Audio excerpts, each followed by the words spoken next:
Good morning. Welcome to episode 3 of the Envision Cast, a monthly podcast on the IB way of life.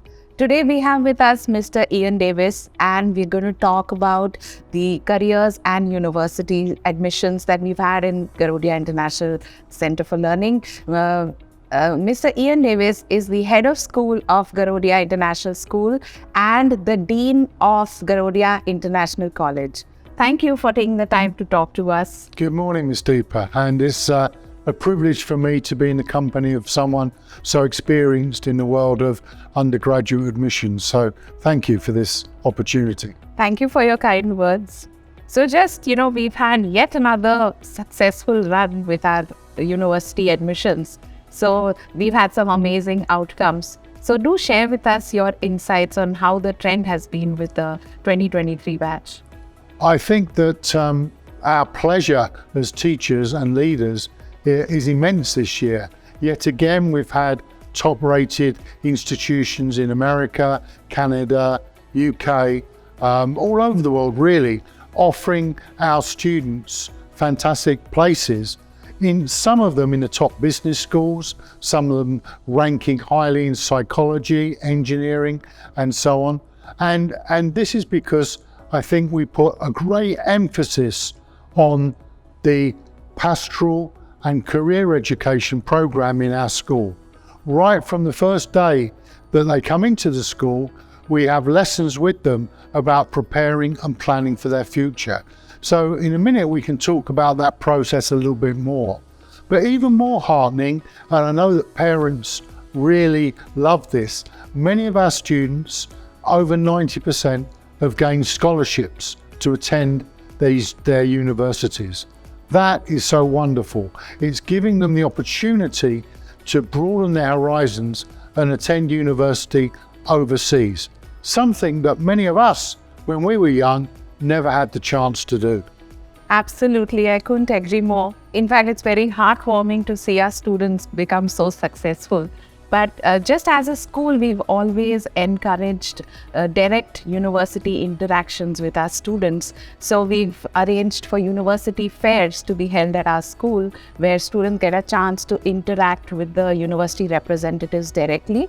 And we've also had master classes where we have subject matter experts come in to talk to our students. So how do you feel this has had an impact on the higher education choices our students make? I think it's part of the whole process. First of all, we believe that having an in-school university guidance counsellor is essential. Why? Because that person knows a student and knows the universities and can make that link between the two so that they actually go to a university that's suitable for their talents. So we have universities coming in on a regular basis, and they get to know our students, they get to know their potential, and they get to know their grades and why that university is the right one for them.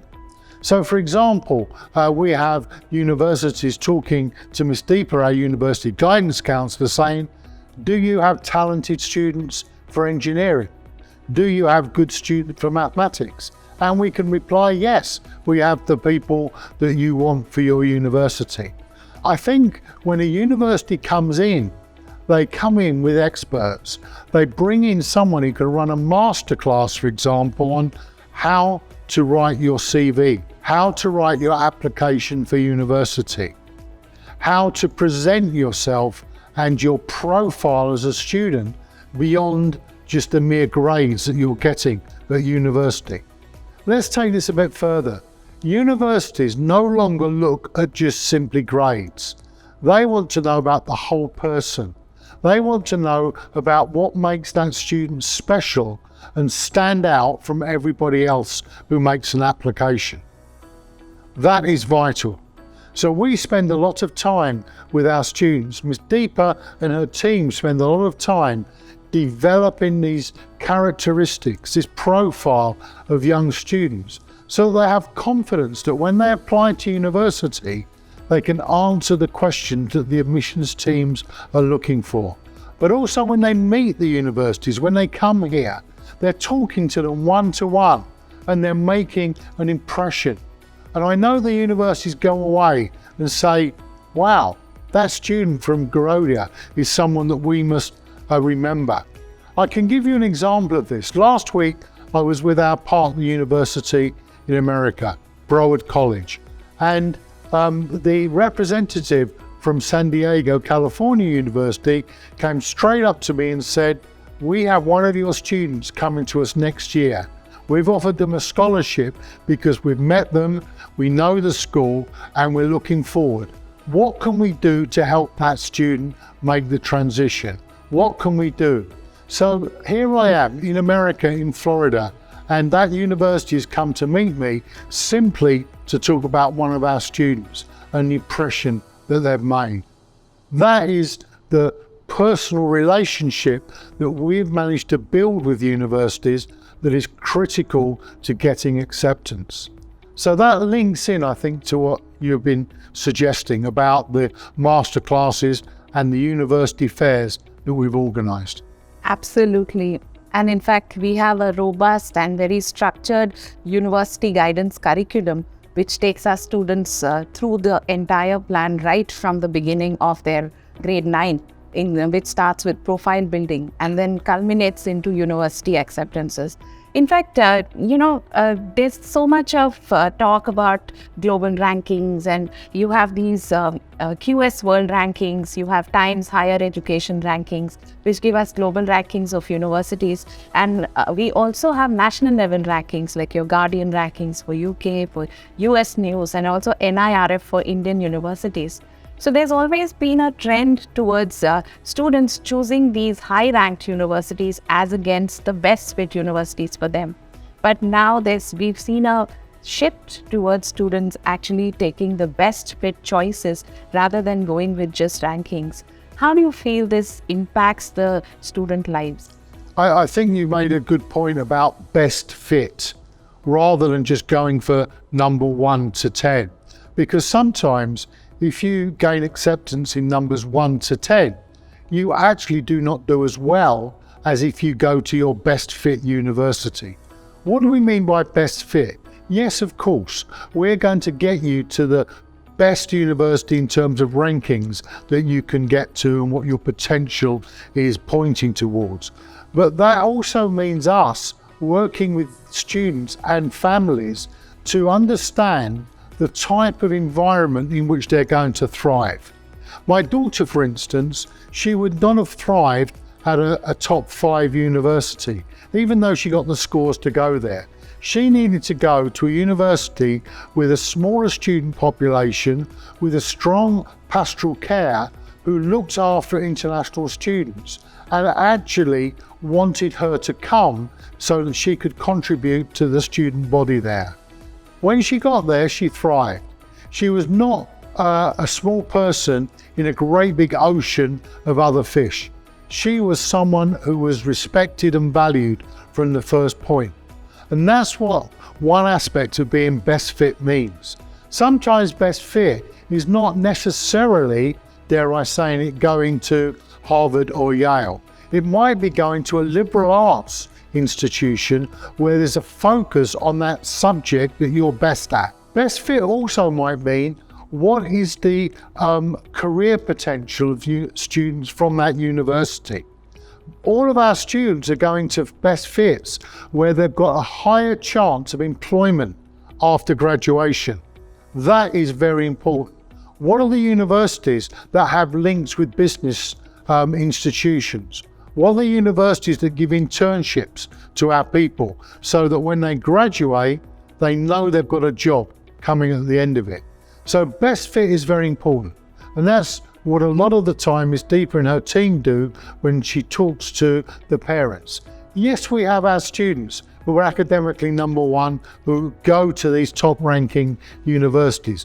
But top ranking doesn't always mean the best university for the character and the potential of that person. For example, what if you're into performing arts? You're not going to be in the top ranked number 10 in the world, but there are rankings for performing arts, and there are institutions that are going to offer you a better pathway through to a job at the end, and that's important. Absolutely, I agree with you and completely resonate with what you say.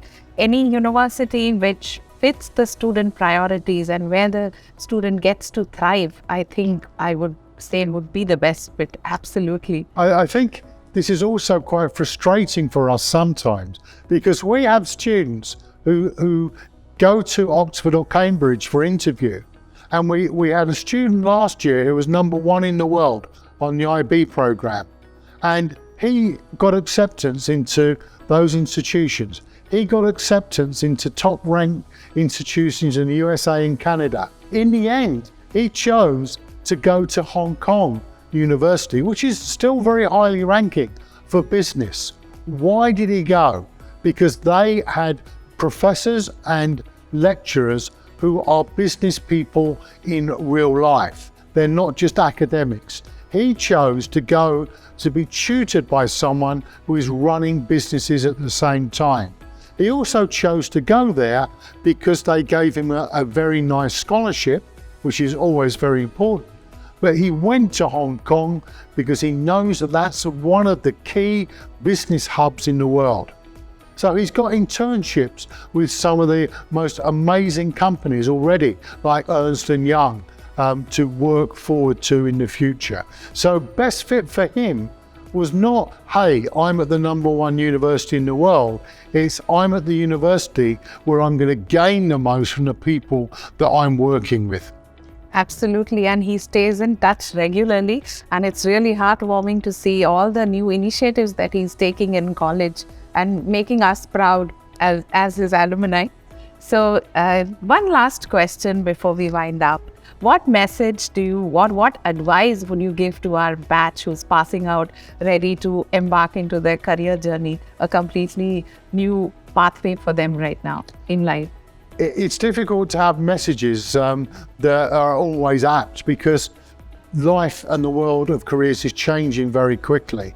When they get to university, they will realise that the knowledge in their subject will change halfway through their course because of the pace of technology. So my advice to them is not to be so narrow in their university opportunities. Always take an option from another school. For example, if they're doing psychology, maybe take an option from English alongside in one of your modules. Maybe take an option in mathematics, because what is working in the world today is transdisciplinary collaboration. That's where all of the advances are being made. For example, artificial intelligence did not just come from mathematics. It came from psychology. It came from even PE, the way that people work and the way that people move. It came definitely from a collaboration across a number of fields. Physics, computer science thrown in as well. So if you want to advance in the world today, make sure your friends come from a variety of backgrounds. Don't just stick with one crowd. Branch out, get involved, and don't be frightened to make mistakes. Because at university, that's the time to learn from your mistakes. Don't make them when you're setting up your first business or you're at your first job. Absolutely. Thank you so much for your time. And now we head back to our hard work that we put in to create the global leaders and the change makers of tomorrow. Thank you. Thank you.